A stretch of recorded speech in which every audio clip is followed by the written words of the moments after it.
Hi everyone, Mark Sheeran here. So people have been asking why we've switched to Skinner sights over the traditional brands that we've used in the past. Let me go through the differences because that seems to be the quick question that everybody wants answered. First, the sight is all steel construction. There's no aluminum involved. Second reason is he has a lifetime guarantee, replacement guarantee. Nobody else has that. The third reason is you can actually get the sight. It's, you don't have to wait. You don't have to wait for production runs or any of that. He's very responsive.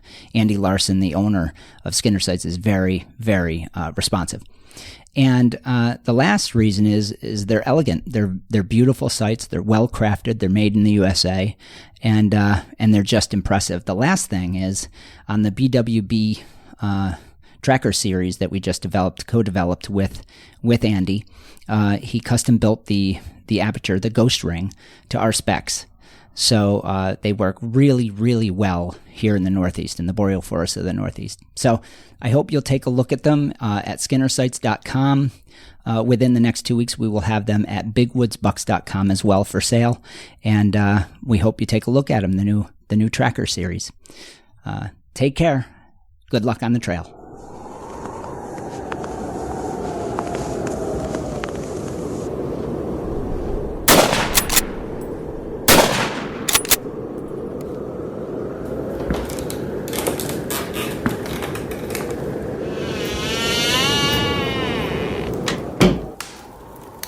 This is the Big Woods Bucks Podcast. Come explore the big woods and timber in North America with your host, Maine Master Guide and deer tracking expert Hal Blood.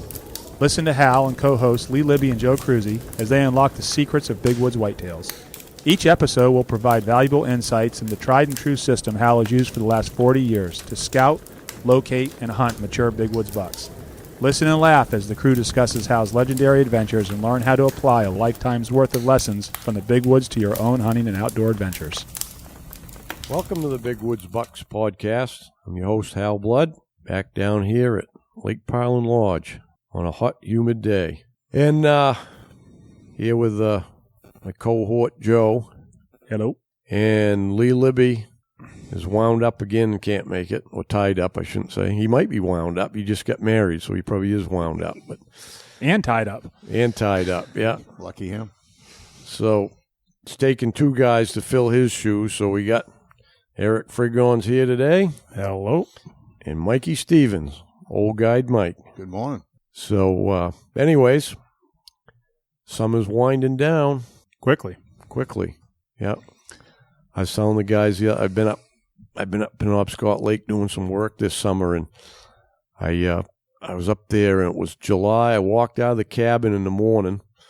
I said, boy, it looked chilly this morning, it feels good, and I walk over, I was rebuilding some docks and had them plastic square bunks, and I walked over to the landing where they were, where the boats are, and I'm looking at them, and they're black, and I looked over, and it looked white, and I go, that can't be frost.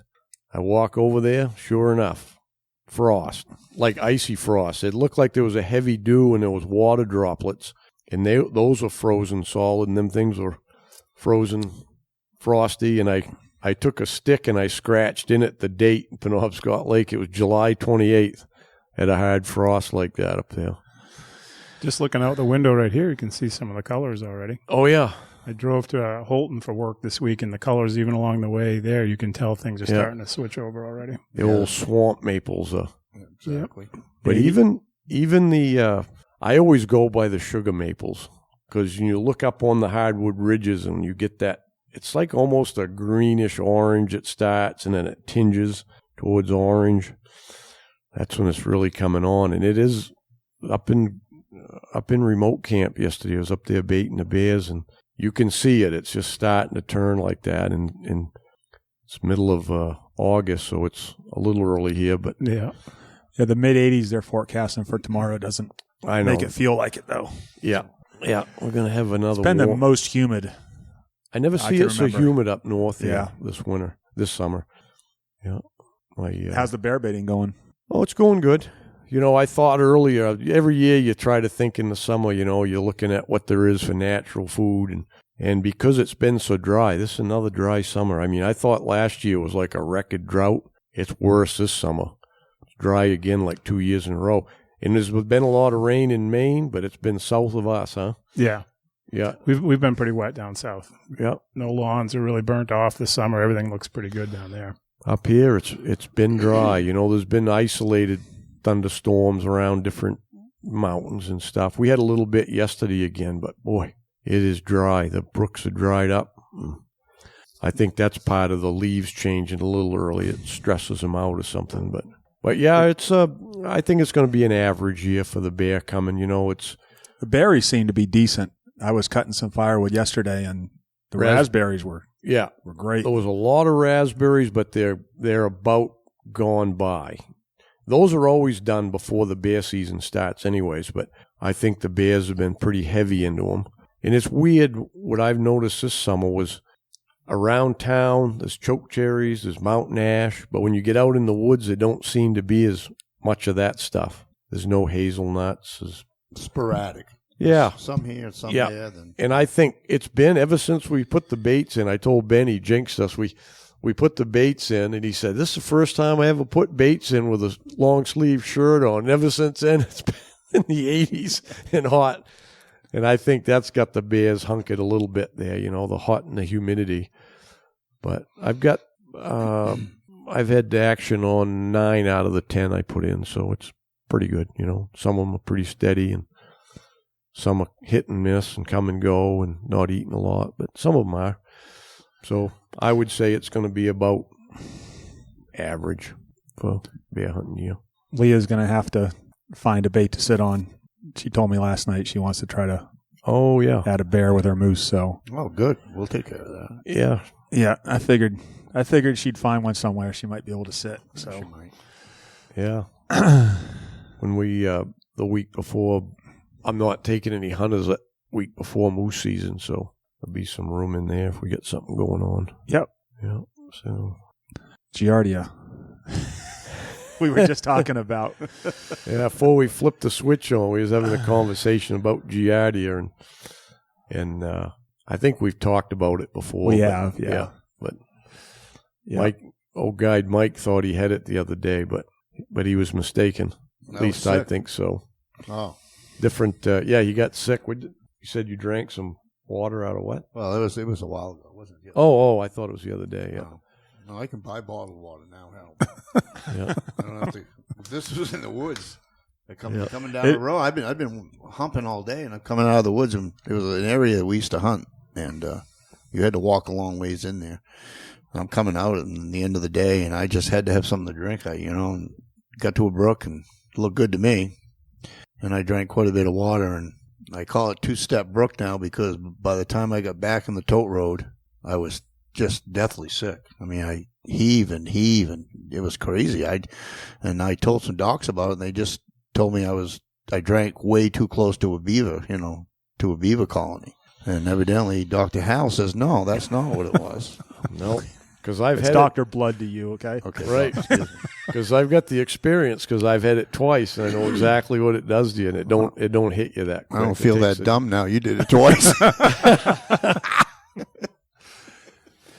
Speaking of bottled water, I had a moose hunter one time, a couple, husband and wife from Scarborough, and she was not a hunter, but she was drawn for the moose, and she was a trooper and went on the trip. You remember that girl, right? Yeah. And we were up north and come all the way through the woods and popped out on an old winter road back there, and we're walking along, and she was thirsty. And as I'm walking, I find a full bottle of water unopened sitting in the middle of the trail there. Obviously, somebody dropped it off a snowmobile or something. So I just picked it up and gave it to her. I go, here, this is my job, isn't it? You'd have to drink out of a stream and get Giardia and start puking all over the place. I've always got one of those filter straws with me, but for some reason I just drink out of the stream. I don't worry about it too much. That's probably because I haven't got it yet. I don't trust those things. Yeah. I don't carry them straws around here, but other places I would if I don't know. I couldn't find it. One day I was having a hard time finding any water I wanted to drink without it, and I had to drink. I was thirsty. It had been a while, so I used that straw in a trickle in a mud ditch, and it worked good. Yeah. Yeah, no problem. It filtered it out. I don't want anybody seeing me do it. Well, I didn't have an audience, Mike. I know, You look at a guy, he's got a straw stuck in a brook. I mean, you know, I don't know. Not very manly, is it? Steal your man card on that one. Yeah. Platypus makes a nice little setup. I got one for Alaska that basically you can either screw it on a little bottle or it's got a small bag that goes with it. But it's like a compact. Yeah. You do realize there's enough room in our fanny packs to fit a couple of waters, right? I don't like lugging stuff. Yeah. And the plastic. You know what you do? You as you empty it, you crunch it down so it doesn't make any noise in there. All the tips and tricks from the pros. Eric, my motto is go light. Get Giardia. Nope. That's a hell of a motto. That's a good way to go right there. Go light. Hal Blood says, go light, go Giardia. often. Carry medication, not water. Yeah, that's right. Hal told us he carries the medication for Giardia right with him. Yeah. That's right. I'm kind of getting on to That your kind way of of thinking, Eric. That means you fully expect to get Giardia every time you go out. Yeah. We're going to track 2 miles and we're going to throw up. We'll catch up with him real soon. Yeah. I've had it twice, and I've been drinking the water up here for 40 years. I think the track record's pretty good. Yeah. And both times I knew not to drink it anyways. It wasn't a question of that. But yeah. So I'm a short timer. I got 6 days left. I'm headed to Alaska. I got to run point man for these other moose hunters. You know, I got to get up there and check it all out for us. Do the scouting and logistics and stuff. So I'm good with that. Yeah. I'm a little jealous of that, not going to lie to you. I bet. It's going to be a good trip. I'll be setting cameras in the North Maine woods, and you guys will be sitting in Alaska doing the same thing. Well, no cameras, I guess, but yeah, we're going to get a little practice in before the season here. Yeah. So, but yeah, it's going to be a good time. My honey's got all the itinerary done. Her and my daughter-in-law. I said, whatever you guys want to do. I said, I've been before. Just do whatever you want. So typically, the way Deb operates is she's got 20 days worth of things to do crammed into 7 or 8. You know. So they had to start paring stuff back. There was one thing I wanted to do, me and Gary, and take Rylan halibut fishing, you know. So we're going to run down to Seward and do that. Oh, I thought you were going to say that's what got cut. No. She knew better than that. But it was all the other stuff, like sitting in the hot springs and looking at the northern lights. I think that's still on, though, but there was a bunch of different things. You'll do what you're told, Hal. Yeah, I know. You're talking to Joe, Mike, and okay. You're talking Eric. We know what's going on. Yeah. I'll just drive the RV and shut up, right? There you go. Oh, shoot. So Yeah, I thought we were going to tell deer stories today. yeah. I think we're going to. Everybody's getting fired up for deer already. I mean, it's the middle of August, but Yeah. guys are It's calling. that time of year. Yeah, it is. It is. Yeah, we sent out the first shipment of Skinner sites the other day. That went well. Oh, yeah. We knew it was going to be a big first day just because there was a lot of people waiting to get, and then Yeah. now it's kind of a normal flow. But Yeah. that was nice to finally get our hands on those and be able to send them out to everyone. Yeah. I got my moose gun's going to be my Marlin 1895 4570, and I put the sight on, and I learned something about. I haven't shot that 4570. I mean, I shot my moose with it, but I don't practice or shoot a lot. And it was the strangest thing. I went down to sight it in, and I didn't have many shells, and I couldn't find any. So I said, well, I had a box of Vortex, Barnes Vortex, and I had 2 or 3.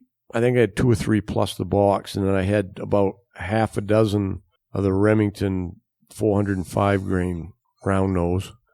And I went to sight in, and I got the sight all the way up, and it's shooting low at 50 yards, which means it's way low at 100. So they sent me another bead.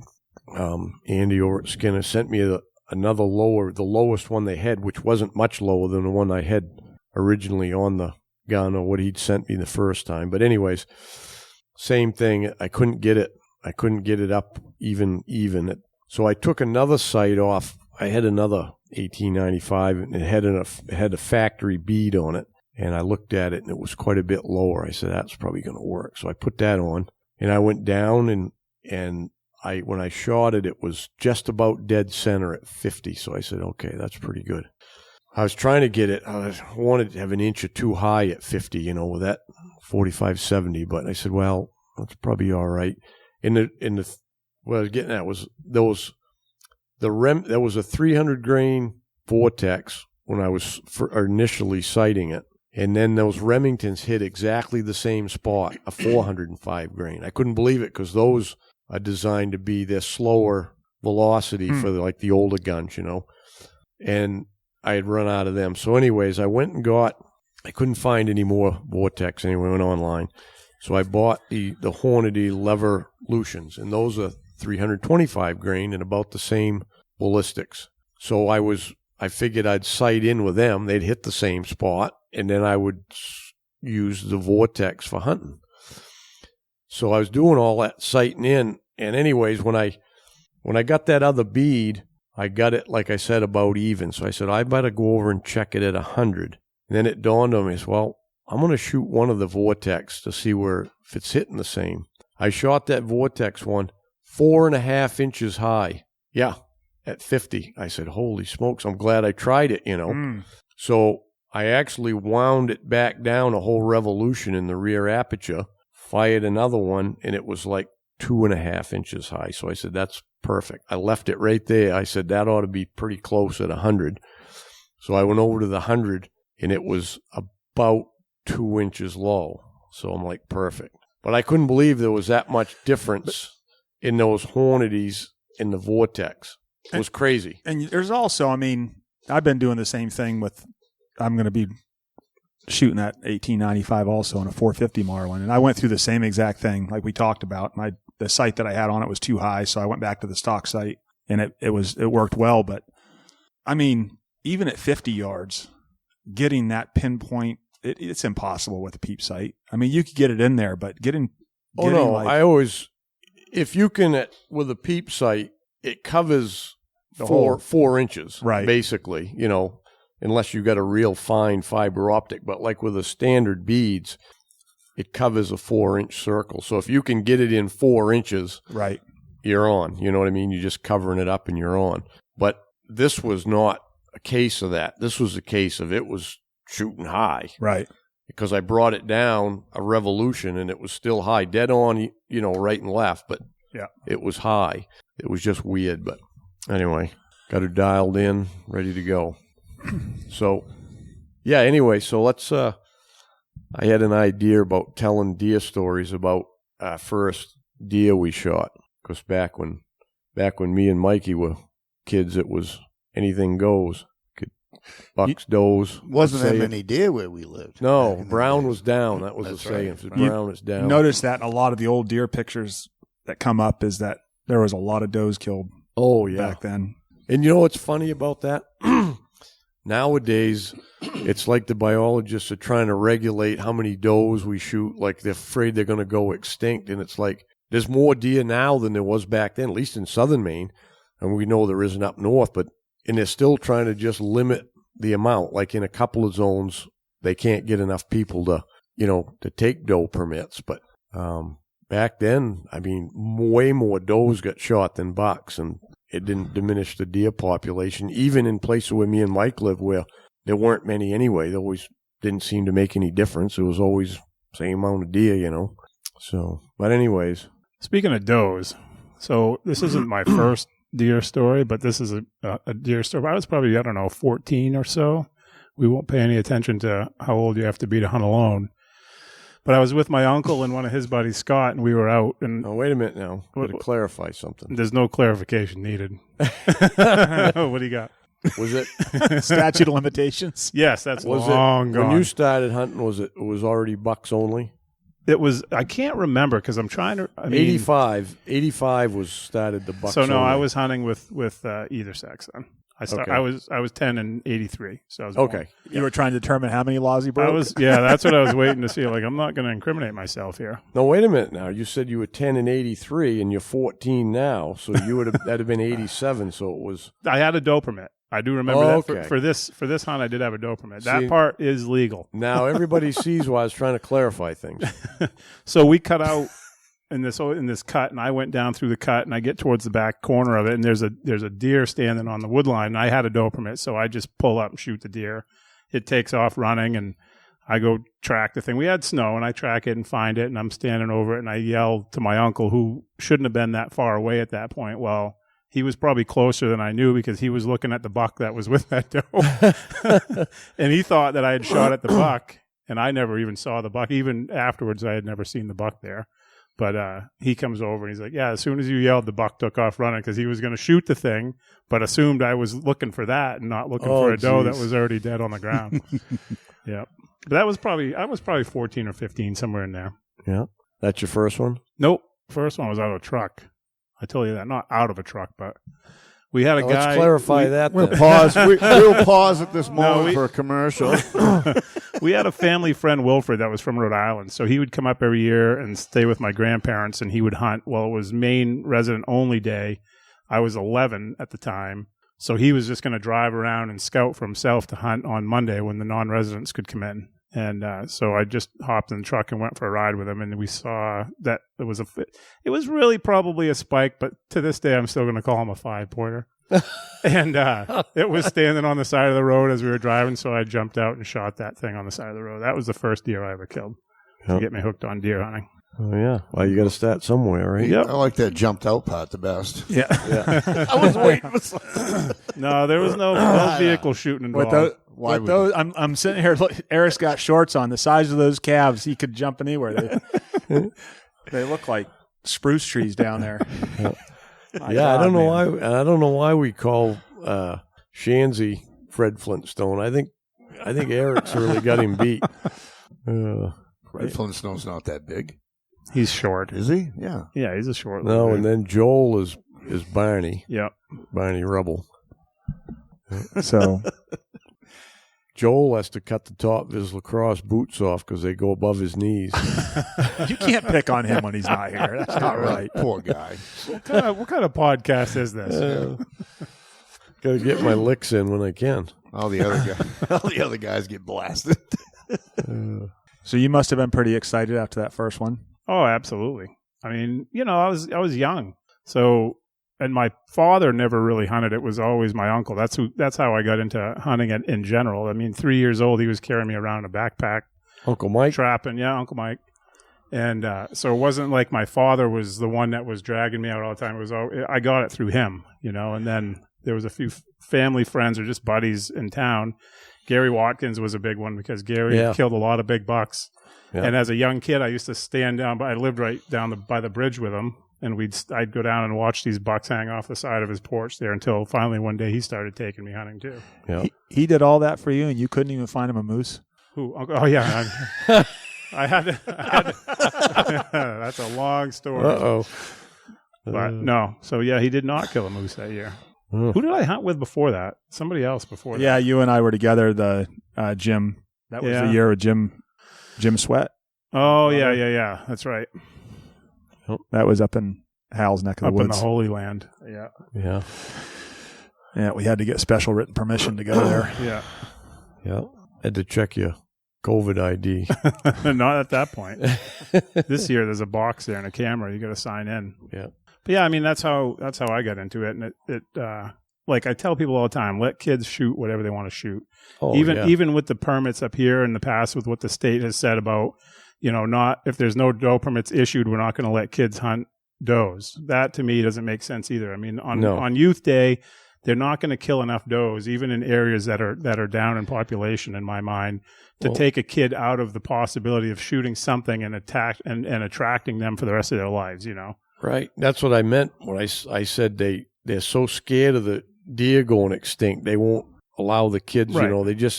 It's not going to matter if some does get shot in any zone. Well, I mean, what are they going to kill? A handful, maybe, in a youth season? More than that are going to get eaten by coyotes before the winter's over. Not even a youth season. I mean, it would be a great start, if you're under 16. Because you can shoot one now, Youth Day, but if you're under 16, the whole season, why not? Yeah. That's what I mean. Yeah, all the youths and seniors should get a bow tag. Yeah, all of them. Yeah, especially the kids, because I mean, how many times are you going to take a kid out, and bring them hunting, and they don't see a deer or don't have an opportunity or see a bunch of deer that they can't shoot, and then before you know it, they're right back to video games again because there's no fun to go out in the woods like that.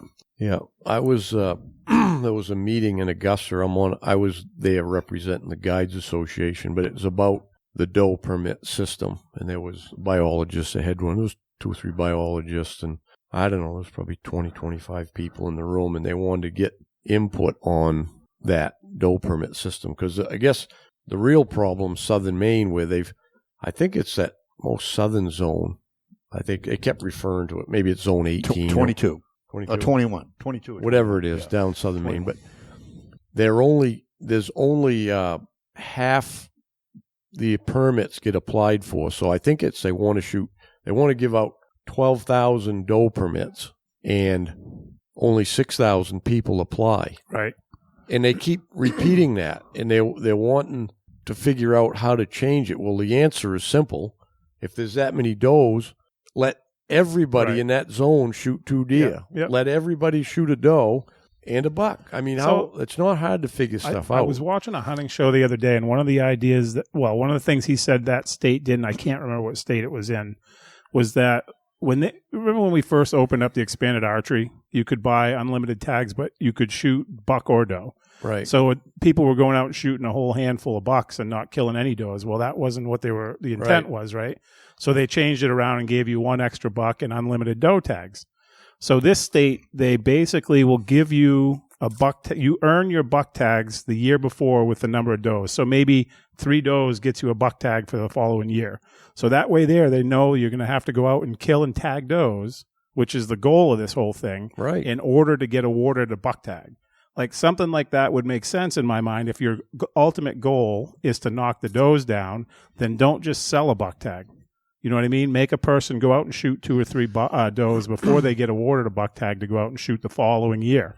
You know? Right. Well, the other thing, because they had a lot of facts and figures and percentages, was right now overall in the permit system, only 45% of hunters apply. So see, it's not even getting utilized. Right.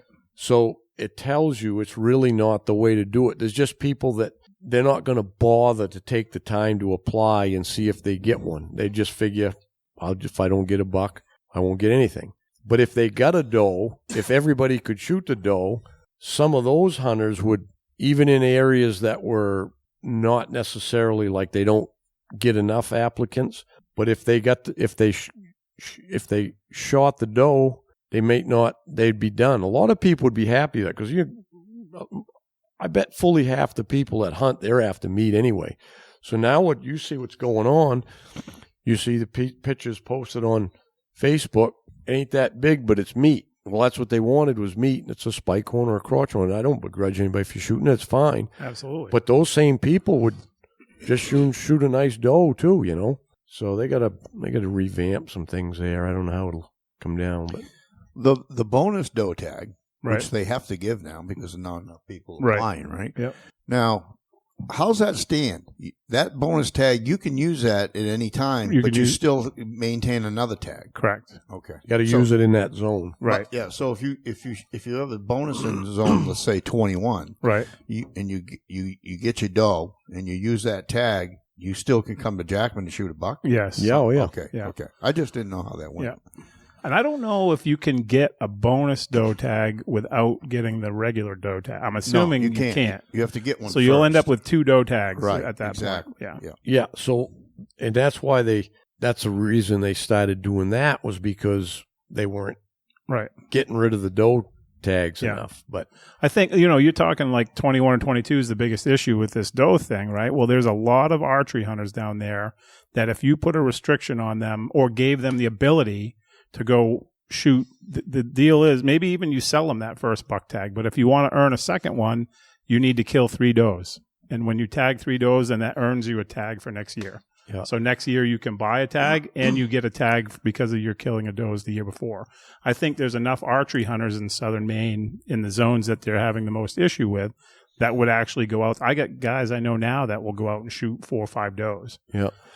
The other thing I suggested to them is because, there's people up here that go down to the coast, like them special island zones, and hunt.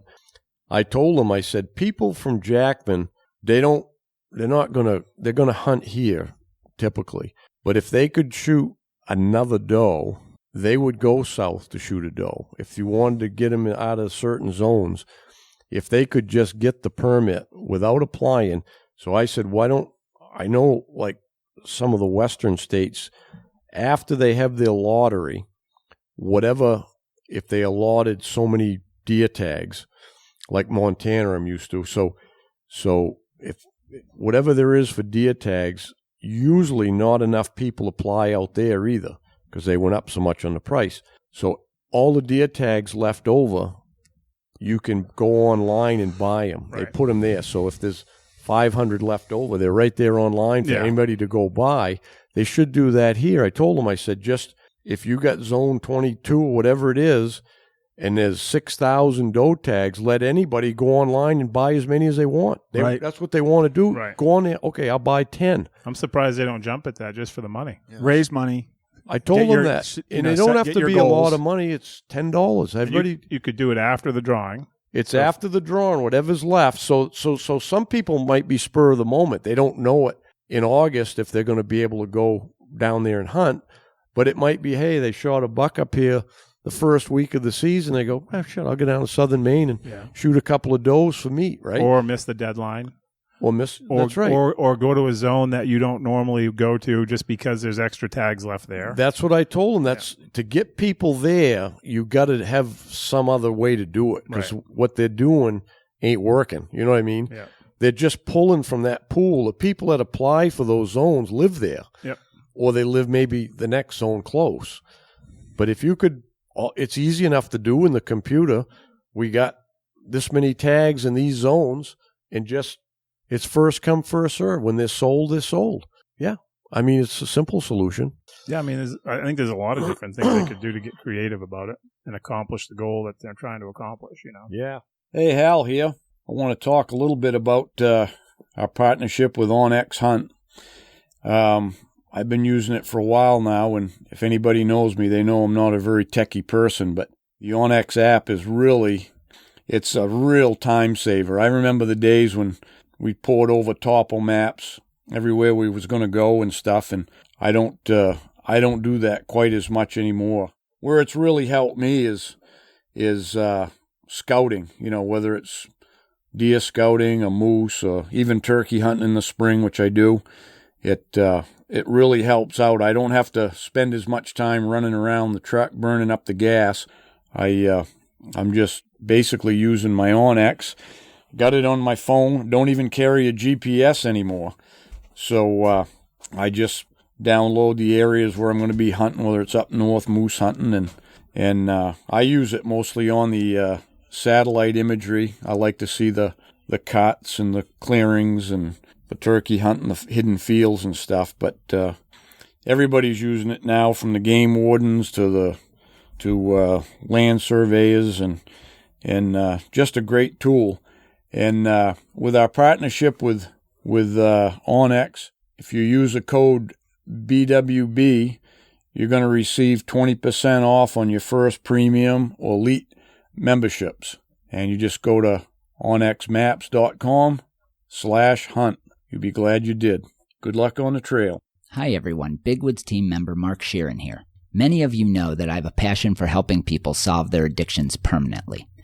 As a matter of fact, me and my team have spent the last 31 years helping more than 20,000 people move on from their addictions.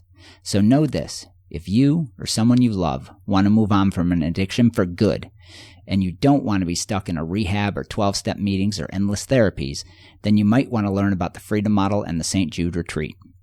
To learn more, give us a call at 888-424-2626. All calls are confidential. Here's that number again, 888-424-2626, or go to soberforever.net for more information. I really look forward to helping you end your addictions for good. Here's that number one last time, 888-424-2626. Take care. Hey, Hal here. Just want to take a minute to talk about the hunting club. And you can join by going right online at bigwoodsbucks.com. But anyways, I've got all my information is going in there. And it's a place where you can get together and look at my films, tips, writings, and all of that. And the best part is is there's forums for you to communicate with, the rest of the club members, talk about big wood stuff and all of that. So anyways, $36 a year, cheaper than getting a Starbucks once a day. So join up and hope you see you're on there. Look how fast they jumped on getting rid of the turkey. Like Hal says, they're afraid to everywhere. Afraid up here to now. give this. Yeah. They're afraid, like even the moose. I mean, they were afraid to give more tags for how many years. But boy, the turkeys came around here. Now you can shoot 8, 7. I don't know what. It's crazy. You can shoot 7 gobblers. Huh? Yeah. Oh, I never even saw that. Yeah. And not up here. And then the 5. No, not here. But that's going to change quick, though. I mean, it seems like this year there was like a really. They must have had 2 broods. I just saw a flock of them before I got here. It doesn't work like that. And they were all small. Like okay, Turkey Man, talk to us. Well, they do. The only reason they have another brood is if the first one died before incubation. They can't have it's the same way with a partridge. Exactly the same way. They store semen, and if before incubation, before 1 egg hatches, as soon as 1 egg hatches, they can't reproduce. So if they raise a brood, they can't raise another one. Everybody, all the old timers think that on grouse, huh? And you tell them about it. Oh no, my grandfather told me that they can raise 2 or 3. Google it, bud, and let me know how that works out for you. It's because people see like this time of year, you'll see 2 different size partridge. Right. You'll see ones that are real little, like barely got feathers, and then you'll see half-grown ones. It's not a second brood. It's because they lost their first one. Yeah, or they just hatch later. That's all. They can, they don't all hatch on the same week. Some they might hatch 2 weeks later. So that's how that works. But yeah, they don't have 2 broods. I mean, and raise 2 broods. Let's put it that way. And either do turkeys. But people got it in their mind they do. I pulled into the camp the other day and there was 10 of them on the yard. Yeah, there in the camp, which something you never. I think it was probably about 8 or 10 years ago, and I told someone, I said, it won't be long, and we'll probably have a season up here for turkeys. I never thought it'd blow up this quick. I know. I wish they'd let us just kill them all up here. I don't like them. Yeah. I remember one time, this was probably 20 years ago, Mike. Remember you come back from baiting? He goes, I saw a hen turkey on the Bald Mountain Road. I go, you're full of shit. Yeah, it was a long time ago. So, no kidding, next week, we're up there baiting together. We pull up the Bald Mountain Road. There's a hen turkey right in the road there. I'm like, you got to be kidding me. And that's the first turkey we ever see around here. That was like 90. I think that was 96, 97. Yep. Must have wandered down from Canada. See, we're at a double whammy here on turkeys because we got them, in southern Maine because, Bingham's loaded with them 50 miles down the road. And then you got Canada just over the border. They're ill with them over there because it's all farms, huh? They're loaded with them. They want to get rid of them. Yeah, now there'll be turkeys in the summer up in the North Maine woods, but they fly from Canada. They come in there, then they go back. Yeah, I don't know much about how far they fly, but I mean, you see a turkey fly, and once they get their speed up, they're pretty fast. Yeah, wouldn't take them very long to cover a few miles. Yeah. Well, look at that spot where we hunt. Those birds roost a half a mile away, but when they've come down in the morning, they just glide down that hill, and they're it's crazy how far they fly down in the morning up in the mountains. It's fun hunting them in the mountains too. It really is. It's a different kind of turkey hunt. Yeah. So, what's your deer story, Mikey? Your first buck? Your first buck, deer? Wouldn't be. I was very lucky. My first deer was a buck, but I was hunting for a long time, before I got one. Because I was a driver when we were kids. Because you started when you were 5, right? Yeah. Plus, when we were kids, we were drivers. Yeah, that's all we were. I mean, we didn't even. Why carry a gun? Really, all you saw was a dead deer at somebody else's feet. Huh? Remember those days? Still exciting though. Oh yeah. When you're a kid. Yeah. But when I met this fella, and he was an older guy, and he sat in trees, which another thing that was unheard of back when we were kids. Nobody sat in tree stands. Yeah. You'd laugh at somebody that did. But this guy, no, you just, up on the Killick there where all that burned off back in the 40s. There, right. It was all scrub oak. So he said, oh, no, you sit up in those scrub oaks. He says, yeah. So he talked me into it, and I sat in the tree, and the first morning, this big spike come along, and I shot him, and he fell between 2 birch trees, huh? And so he was, from what I could see, I thought he was still standing up. You kept shooting? Well, yeah, I had my 38-55, right? And I'm jacking another one in. Boom! He's still standing there. I'm going, no way, I missed him. I fired again. Boom! He's still there. I'm going, something's wrong here. So I got down, I went over, and he was jammed in there. I hit him both times, too, that 38.55. But that was my first deer. And how old were you?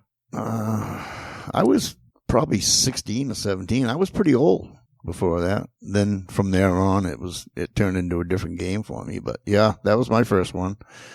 I'll never forget it. Now, I used that lever action 38.55, and now I'm going back to the lever action with these Skinner sights, and my OnX is in the case. My 760 is in the case. I'm going back to lever action, and that's how I came into it, and that's how I'm going to go out with my lever action. Do you still have that 38.55? No, I don't. I had a guy that bugged me for like 20 years for that gun. And finally I said, you know what? I really don't need it. And I was moving at the time, and sometimes we get a little hot up for money, huh? And I called the guy up and I said, you still want it? And he says, yeah. He gave me just an astronomical amount of money for it because there was something about the gun that he wanted, you know. Yep. Huh. So I sold that one. Yeah. I don't regret it. I mean, how many guns you need, you know? I mean, let's not go down that road. Yeah, I know. That's why I said guns. it. But I mean, I got a couple. Beginning to look like we're going to need more and more. We keep getting shoved around here. Yeah. My first buck was my first deer was a buck too. Probably told the story on these podcasts before, but I was up to not too far from really where you shot yours, because I shot mine up to Bonnie Eagle here. The sawdust pile. Yep, by the sawdust pile up on the old Standish Road. Yeah. You probably know where that is too, Eric. I do, yeah. Yeah. Yeah, we used to have a camp on the lake there, and I think I just told the story anyways. I won't tell it again too much. It was about when I had, the funny part of it was I didn't have a hunting license. And, now we're getting into the woods. Now we're getting into it. And, I just figured my parents had got it for me. You know, I was 12 years old. I didn't think no better. My father said, I'm going to take you Saturday or whatever. And we went, you know, so, because obviously he didn't think I was going to shoot one anyway, right? So when I did, he'd already was tagged out. He'd been hunting down a family lodge there, and he had already shot his deer. He was nervous as a cut cat there. He's looking around, looking over his shoulder, and he's gutting it out. I'm holding the leg, and he keeps looking all around. He's thinking someone's going to be there, and we covered it over with leaves and went and got his buddy to help, and his buddy put his tag on it till my mother had to drive into Portland, go to the city hall back then. You know, we'd moved to Portland.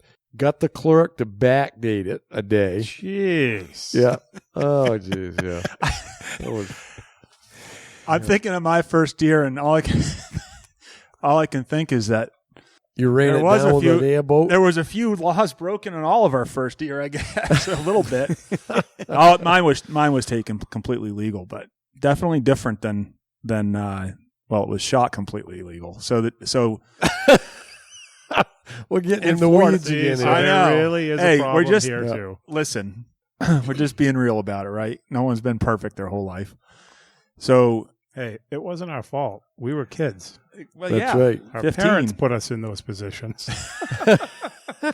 Isn't that what kids today say? Yeah. But back then, you know, way back when we were kids, though, because Hal and I are older than you guys, but, you know, walking that thin line, you know, legal and not legal, it was almost a way of life. I mean, back then. I didn't know no better when I was a kid. No. When I started hunting down the relatives' lodge, they said, we're all getting a deer. Well, okay. Didn't matter who shot them. We're all getting a deer. I'm like, okay. Yeah. I never thought there was anything wrong with it, to tell you the truth. So No. I had my dad had a buddy, huh? He had one leg and he was blind, and he got a deer every year. I took him to the tagging station one time, and the girl pulls out the sheet from the side. He signed on the table. I grab his wrist. I go, "Hey, Norman, you got to sign the paper." Oh yeah. So anyway, so in Florida, hunting in the Everglades was a bit different. Because because down there we had what we call vehicle hunts. So they were either on airboats or on what we called full tracks, or which are big track vehicles that you run in the glades.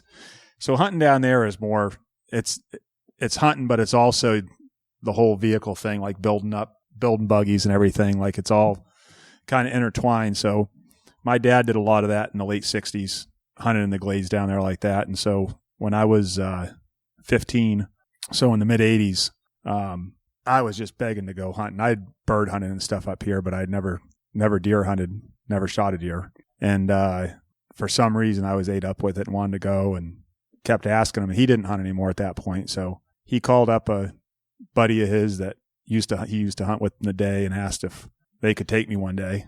So I basically shot mine. I didn't even know I was going to be able to shoot, because the way that it is, you have a driver. These buggies are big. They're like, it's big vehicles. Your feet are 8 feet off the ground, so you can see over the sawgrass, and they run 40, 50 mile an hour, when you take off across there, when you jump them. And I know a lot of guys can't relate to it. It sounds completely unethical. It's just the way it is. It's the way people hunt down there.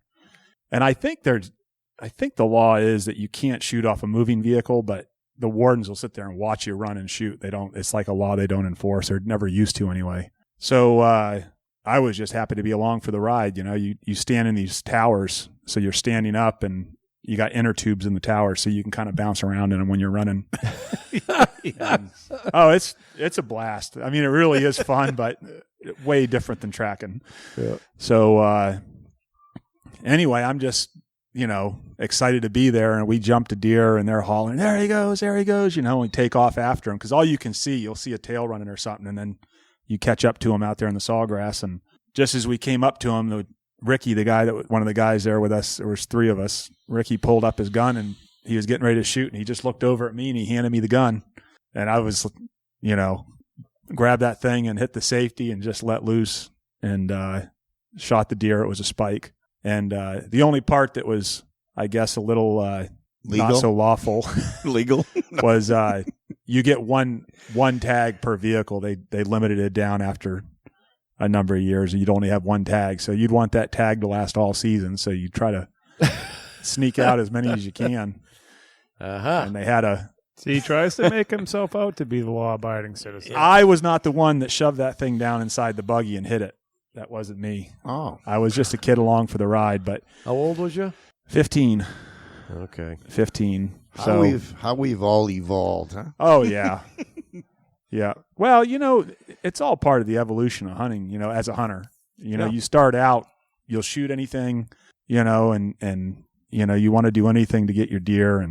And as you get older and you get more experience, you realize why they have the laws, and they make sense, most of them. And, you follow the laws, and you become a ethical hunter. You kind of touched on something there too, in way back in the day there. Meat was important. It was huge. I mean, it really was. Yeah. Meat for my family. I mean, I started shooting a lot of deer, and my mother and father, they depended on it. My aunt and I had an uncle who had 6 daughters, but getting them a deer was very important to me, because they needed it. They were poor, I mean, we were borderline. I mean, so the meat was very important.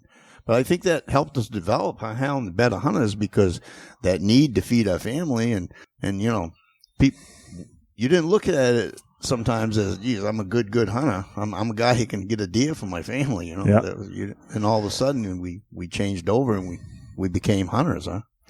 I was ate up with it after that. Yeah. Ever since that time, I never missed a deer season. I hunted every opportunity. I mean, I was just absolutely hooked. I built my own buggy and airboats and all that, and hunted that way for a while, and hunted. I mean, because we'd hunt every season we could. And you can kill in Florida, you can kill 5 deer a day. There's no limit on the season.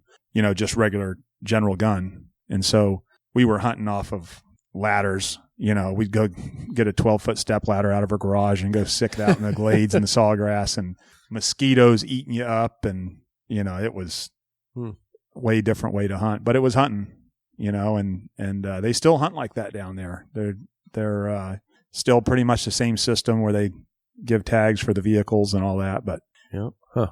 It's it's different. But I mean, once I started hunting especially archery and everything like that, and getting into that kind of hunting, it was, I kind of forgot about the vehicle hunts. Yeah. Hey, Hal here. Hey, one thing I realized as I was getting older is when I was younger, I never really planned for retirement. And so my client for the last couple of years, Jerry Smith, had been talking to me about it a little bit. And I don't know when I'm going to retire, but I definitely got to get ready for it. But Jerry owns a company called the Northern Way Wealth Management. And he's got a program he calls the Northern Way Retirement GPS. And it's a way you can plan to get your finances in order and live your best life, which means time in the woods to track down some big bucks.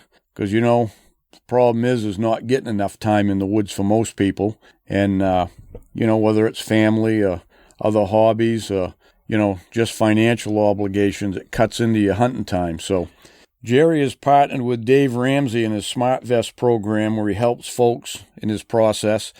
And Jerry has partnered with us at Big Woods Bucks to offer you your very own no cost or obligation and Northern Way Retirement GPS.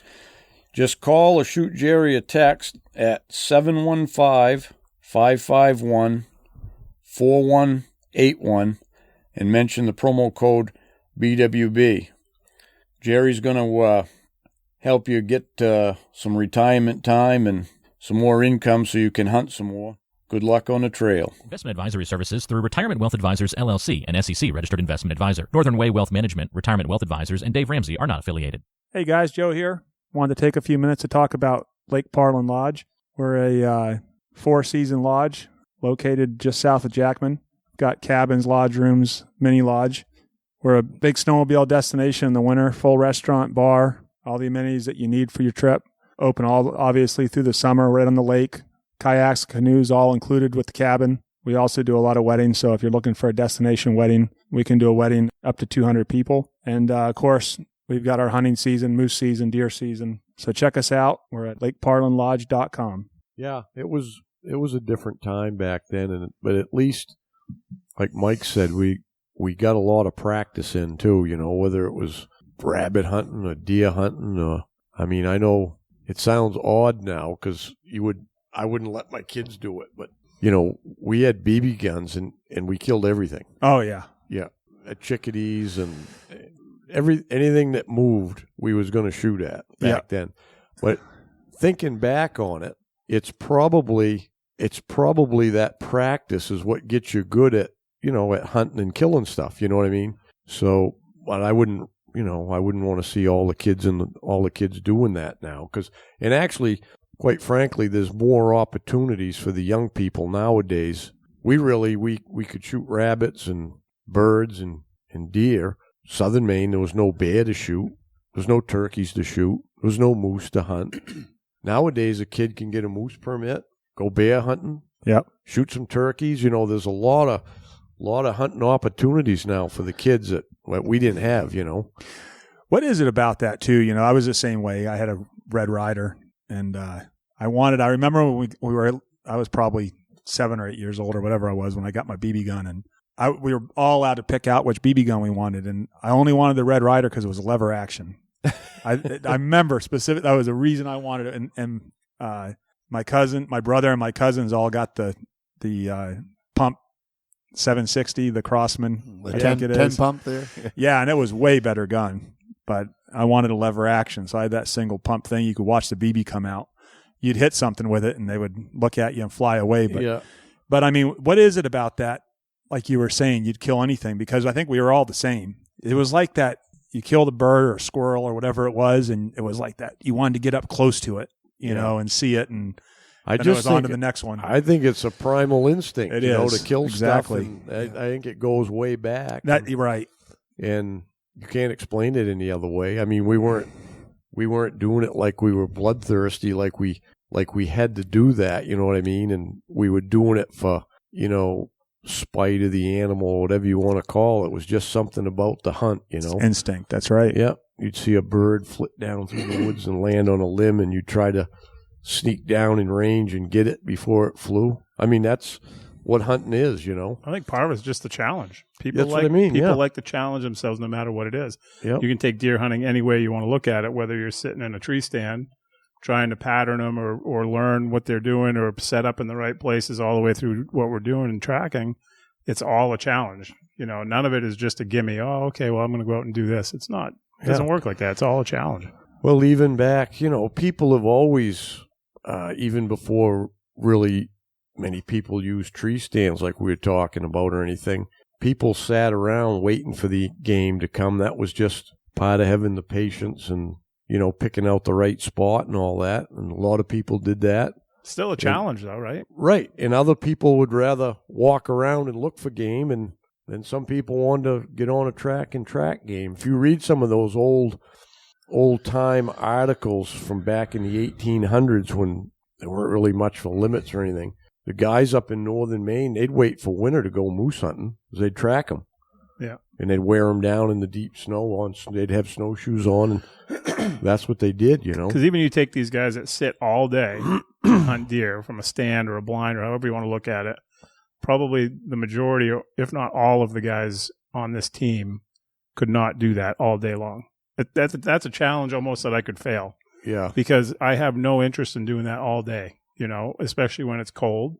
Yes, you can do things to fix that too, but still, it's a big challenge to me, whereas what we do and how we hunt is a bigger challenge to some people that would never want to even try that. So no matter how you look at hunting, whether it's sitting in a seat all day or tracking or whatever, it's still a challenge.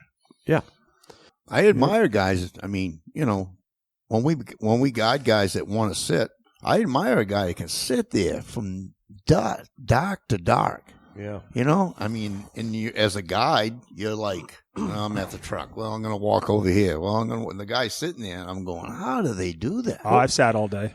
You can do that too? I don't. Yeah, I mean, like Eric said, you got to power through it. Like you got to work yourself up psychologically to do it. Really. Yeah, but I've sat in a tree all day. Yeah, it's a different mindset. That's all you got to have. Got to gear it's a yourself. different way to hunt. I love it all. And where you are too. I think when you look at like Saskatchewan, they do that, right? But there's usually deer around, right? You've been to Saskatchewan. So when you have something going on all day, it probably makes it easier to do. But when you're in areas of low population of deer and you sit all day with the hopes of seeing one this week, you know what I mean? That to me is not going to be an easy feat to conquer. That's a different level too, because there are a lot of guys that sit their entire week to shoot the one deer they're going to see this week. Yep. And a lot of times they're more successful too.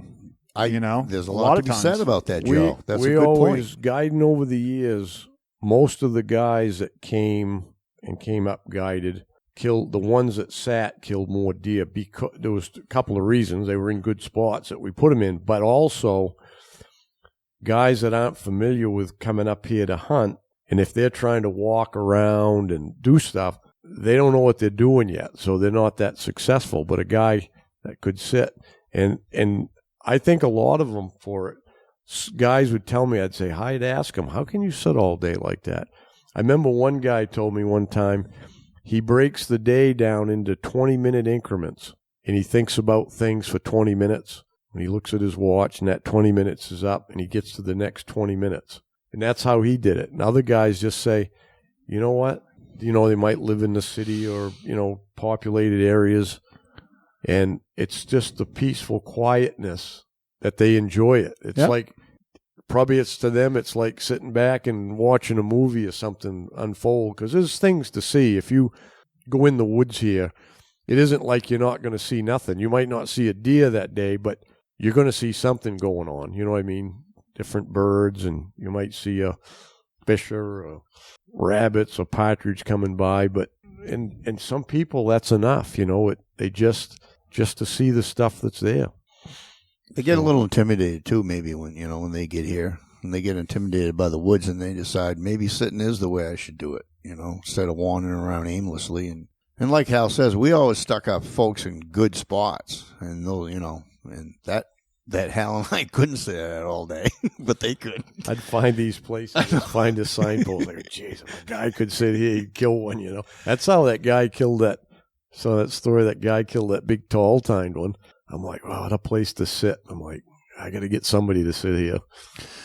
I knew. I looked at that place, and I was like, It's just one of them places you knew if a guy spent a week there, he was going to kill a buck there. That's what I was going to say is the difference in here and other places is most places, if you commit to a full day of sitting, you're going to get some action. But here you almost have to commit to a week. Yeah, you do. To one spot. If you believe in that spot and you think you got a good chance. Yeah, they're not coming by there every day. But if you got a spot that's active enough where it's pretty obvious there's more than one buck coming by there, well, there might be one coming by every day, but they ain't going to all be by there, Yeah. And I say day, it could be day and night because they wander day and night, so half the time they're by at night and half the time they come by during the day. So, yeah. And I can just got to be there. I heard how many times I hear Hal say after he got back at the end of the day, we'd be sitting having dinner, and Hal be going, geez, if I had a guy who could sit, I found this place today. How many times you say that? Oh, lots of times. Yeah. Yep.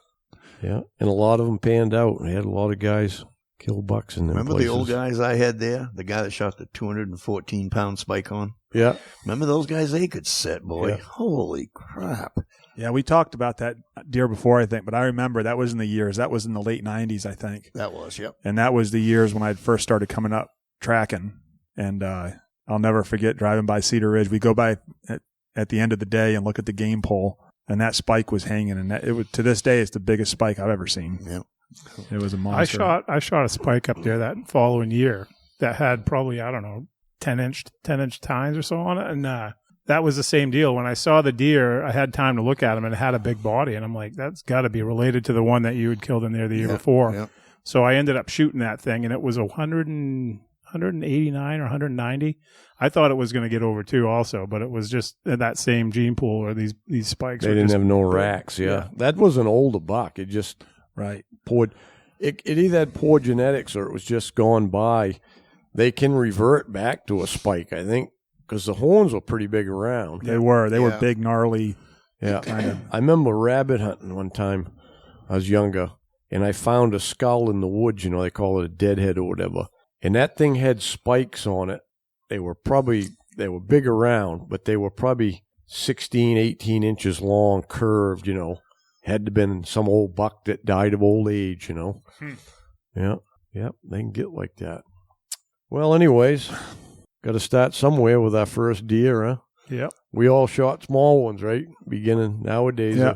You see the pictures of the young people there. Their first deer is a 10-pointer that weighs 210 or something. I'm like, I just shake my head, Is that good? So we all see that. And obviously, you all want, when I take my kids out and when they were younger and I was taking them out hunting, you always want them you're always looking for a big buck. I mean, everyone does, I think. But, does that, affect a kid when he shoots a monster buck on his first deer and always expecting it? I think it does. Some of them it doesn't, but some it does. And because I think it's like too easy, you know what I mean? So, but I think it's like anything. Everybody's different, depends on the individual. Anything to get them hooked. Yeah. I think it's the person, right? So if you think of it like, okay, I need to beat that now. Like that becomes your desire, right? So, okay, you might get hooked on a spike or a doe or whatever.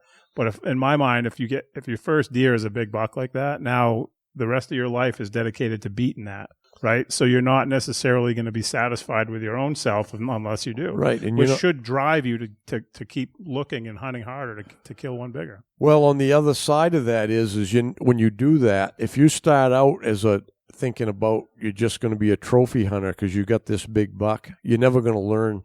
You're never going to learn how to kill stuff because you're not getting any experience. A young person needs to shoot a lot of deer, no matter what they are, to get the experience of how to do it, how to shoot at each angle. I still feel like you're going to get experience. If you're hunting and not wanting to kill that smaller deer, it doesn't mean you can't.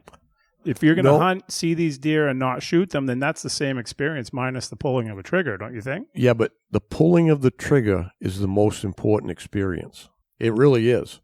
So if you don't know how, like I just said, you got to know how to kill stuff. And that's why people they muff up, a lot of people, because they get excited. They're going to get buck fever more. If they've only shot one deer and now all of a sudden they're 20 years old and they see a bigger buck, they're going to get buck fever and muff it, probably. because they have no experience in killing a deer.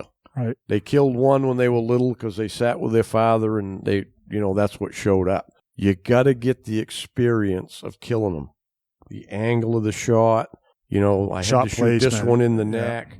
If they don't get that, they're never it'll never be right. You know what I mean?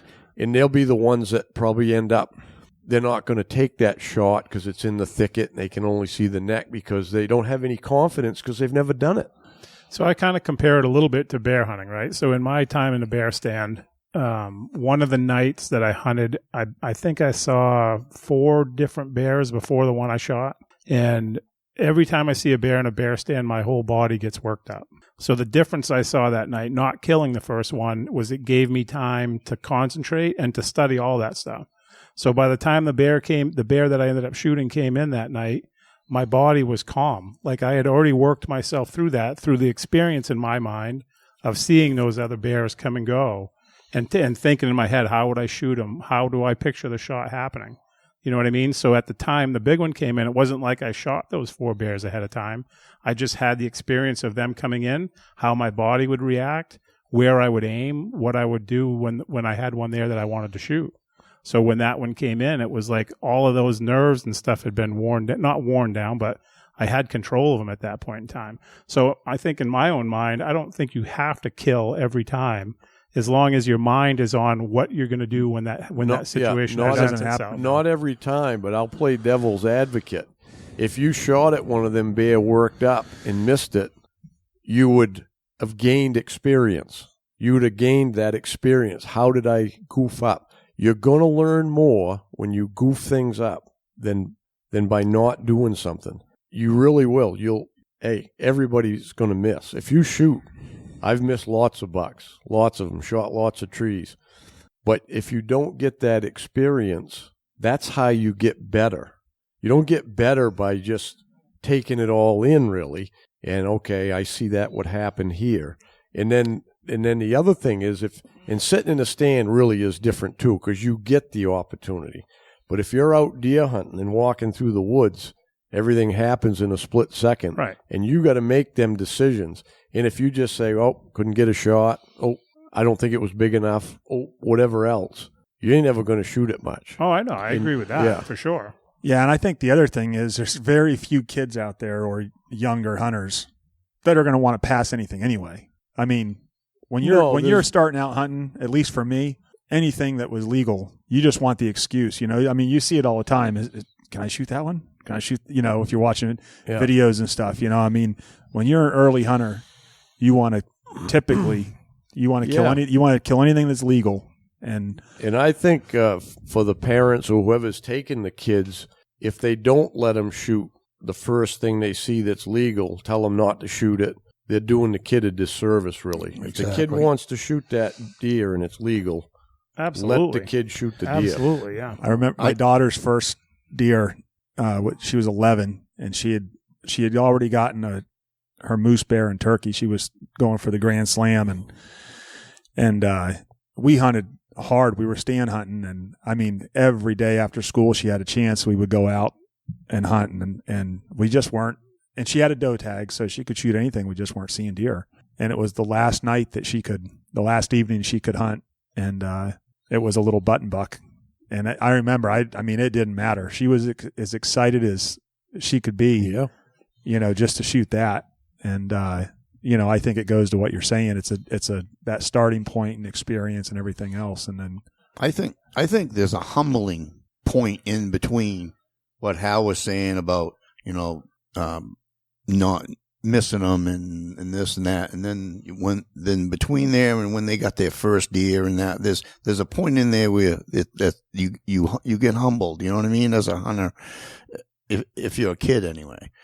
And I just think, once you reach that point, and then it makes that other stuff easier, Some kids, they never reach that point. They just go thrash through the woods, and they think, they just thrash through the woods, and they think that this is hunting, Slow down, slow down, take it easy. That's in teaching, though. Yeah, it's part of that, yeah. But I know that when my youngest son, 40 minutes, he shot his first buck, 10 years old, wasn't even 10 yet. and he shot his first buck in 40 minutes, 7-point buck, and, it was hard to get him over that hump after that, it's that's not the way it is, But yeah.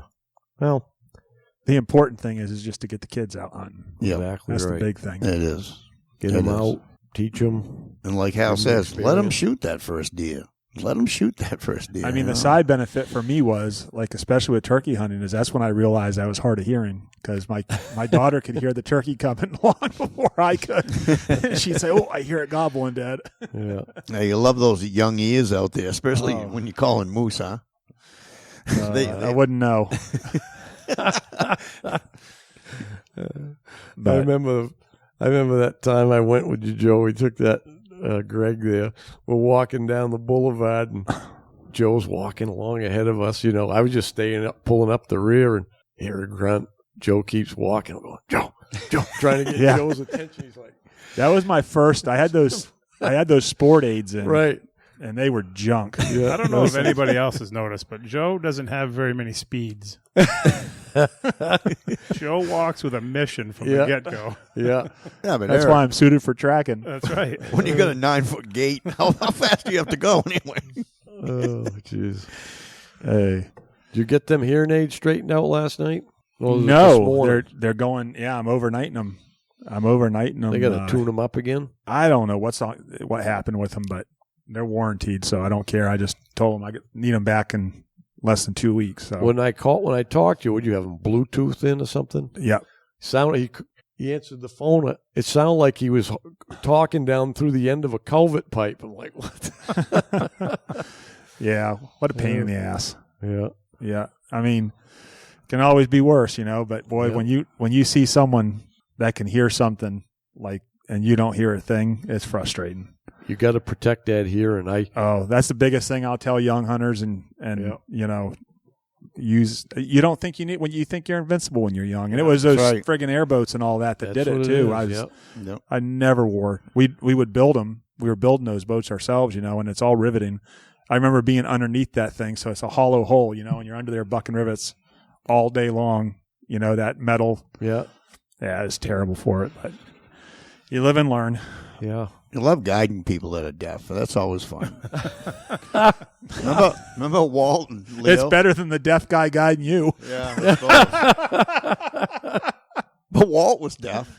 Remember Walt and Leo? They were both deaf. Oh, yeah, Walt was deaf. Yeah. So I'm like, oh, there's a bull right there. And they go, we don't hear these bulls you hear. I go, they doubted Mike. They doubted me. It's a good thing Hallie was there, huh? No, for 2 days they thought I was full of crap. I was telling them, oh, there's a bull. They're looking at me like, good thing he had his granddaughter with him. Yeah. But now it's the other way. Those hearing aids are so good that you can adjust them all to whatever you're doing. And I mean, they crank things up. Yeah. Technology. It's wonderful. Thank God for that. So, well, I guess we better wrap this up. Get rambling on too long here. We got things to do, don't we? I don't know if people think we do ramble sometimes. I don't know. That's all this podcast is rambling. Oh, is it? Oh, yeah. Humbled again. Yeah. Eric's got to give us a. We got to give our plug here for what is that InReach you got? Oh, I bought a new InReach. I never heard of it. I had a Montana 680 before, and I carried my old InReach Explorer from when DeLorme still had it. Right. And those things work great, but I had 2 units with me all the time, so now I just sold both those units, and I'm buying a 700i Montana again, which has the same as both of those machines plus. So it's combining everything into one unit. Yeah. Ooh. So I'm going that route this year. My kids bought me one that begins with Z. It's like the InReach. But anyway, I can't remember the name of it right now. I haven't used it yet. So anyway, but yeah, now that I'm getting old and begins with a Z. Yeah, they don't like me in the woods by myself anymore. So in my mind, if people are going to be in the North Maine woods, anywhere you don't have cell service, it's priceless to have one of those InReaches. I don't care which model you get, it's the way to go. Yeah, I know Deb, since I got it, Deb's like, she asked me if I'm headed like out by myself on my snowmobile or even in the truck, if I'm going up, she asked me, you got your InReach? she reminds, because Absolutely. I forget. So Yeah, she reminds me to take it. Hey, you could just break down in your truck, when you need a ride. You know what I tell my wife? My wife always goes, Michael, I don't have any idea where you are. How am I ever going to find you if something happens? I would call Hal. I said, he'll know where I am. Yeah. No, they're pretty priceless in my mind. Yeah. Yeah. All right. Well, till next time, good luck on the trail. Hey, thanks for tuning in. Till next time, good luck on the trail.